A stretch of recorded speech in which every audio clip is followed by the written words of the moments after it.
Taste the Daily.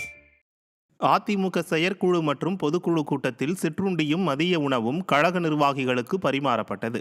Chennai வானகரத்தில் AIADMK செயற்குழு மற்றும் பொதுக்குழு கூட்டம் நடைபெற்றது. காலையில் சுமார் 500 பேருக்கு இட்லி, பொங்கல், வடை, சாம்பார், சட்னி, கேசரி வழங்கப்பட்டது. இதேபோல் மதிய வேளையில் சுமார் 6000க்கும் மேற்பட்ட கழக நிர்வாகிகளுக்கு மட்டன் பிரியாணி, மட்டன் குழம்பு, சிக்கன் ரோஸ்ட், மீன் வறுவல், முட்டை மசாலா, வெள்ளை சாதம், தக்காளி ரசம், தயிர் உள்ளிட்ட அசைவ உணவுகளும், சாம்பார், சாதம், மோர், தயிர், வெஜிடபிள் பிரியாணி, பொரியல், ரசம் என சைவ உணவுகளும் பரிமாறப்பட்டது.